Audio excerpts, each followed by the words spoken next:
12 ஆண்டுகளுக்கு ஒரு முறை நடைபெறும் மகா கும்பமேளா கொண்டாட்டமானது உத்தரப்பிரதேச மாநிலம் பிரயாக்ராஜில் கடந்த 13ஆம் தேதி தொடங்கியது. 45 நாட்கள் நடைபெறும் இந்த நிகழ்வில் திரிவேணி சங்கமத்தில் நாள்தோறும் கோடிக்கணக்கான பக்தர்கள் புனித நீராடி வருகின்றனர். இந்தியா மட்டுமல்லாமல் உலகம் முழுவதிலிருந்தும் சாமியார்கள், பக்தர்கள் என புனித நிகழ்வில் பங்கேற்று வருகின்றனர்.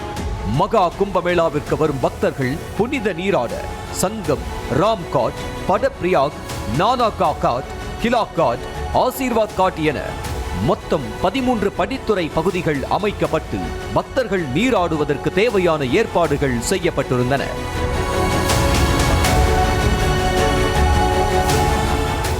ஆனால் மௌனி அமாவாசை என்பது அதிலும் சிறப்பு பெற்றது என்பதால் வழக்கத்திற்கு மாறாக அதிகளவில் பக்தர்கள் கூடுவார்கள் என்றே எதிர்பார்க்கப்பட்ட நிலையில் கூட்ட நெரிசல் ஏற்பட்டிருக்கிறது. சங்கம் படித்துறையில் நள்ளிரவு 1:30 மணி அளவில் பக்தர்களுக்கிடையே கடும் நெரிசல் ஏற்பட்டது.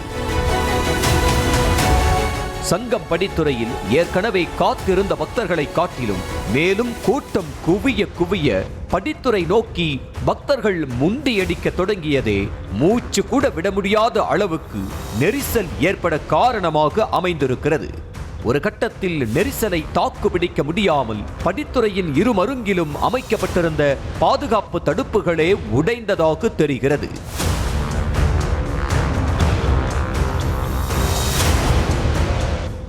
தடுப்புகள் உடையவே மக்கள் ஒருவர் மீது ஒருவர் விழத் தொடங்கியதை தொடர்ந்து மக்கள் கடுமையாக தள்ளுமுள்ளுவுக்கு ஆளாகியதாக தெரிகிறது. இதில் சிலர் மூச்சு திணறி மயக்கமடைந்தனர். பெண்கள், முதியவர்கள் என ஏராளமானோர் நெரிசலில் சிக்கியிருந்த நிலையில் உயிரை காப்பாற்றிக் கொள்ள சிதறி ஓடக்கூட வழியில்லாததால் நெரிசலில் சிக்குண்ட பக்தர்கள் அலறி துடித்தனர். ஒரு பக்கம் மந்திரங்கள் ஒலித்துக் கொண்டிருக்க, மறுபக்கம் நெரிசலில் சிக்கிய மக்களின் மரண ஓலமும் காதுகளை ரணமாக்கியது. காயமடைந்தவர்கள் உடனடியாக மீட்கப்பட்டு ஆம்புலன்ஸ் மூலம் கும்பமேளா வளாகத்தில் அமைக்கப்பட்டிருந்த தற்காலிக மருத்துவ கூடாரங்களுக்கு அழைத்துச் செல்லப்பட்டனர். இதில் சிலரது நிலைமை மோசமாக இருந்ததால் அவர்கள் மட்டும் பெய்லி மற்றும் ஸ்வரூப் ராணி மருத்துவமனைகளுக்கு அனுப்பி வைக்கப்பட்டனர். 60க்கும் மேற்பட்டவர்கள் படுகாயமடைந்திருப்பதாக கூறப்படும் நிலையில் 30க்கும் மேற்பட்டவர்கள் உயிரிழந்திருப்பது அதிர்ச்சியை ஏற்படுத்தி உள்ளது. படுகாயமடைந்தவர்களில் பலர் கவலைக்கிடமாக இருப்பதால் பலி எண்ணிக்கை மேலும் அதிகரிக்கும் என அஞ்சப்படுகிறது. அம்மா, அப்பா என நெரிசலில் தொலைத்த உறவுகளை தேடும் கூக்குரல்களும், காப்பாற்றுங்கள் என ஓங்கி ஒலித்த ஓலமும், ஆம்புலன்ஸ் வாகனங்களின் சைரன் சப்தமும் அவ்விடத்தையே அலங்கோலமாக ஆக்கியது.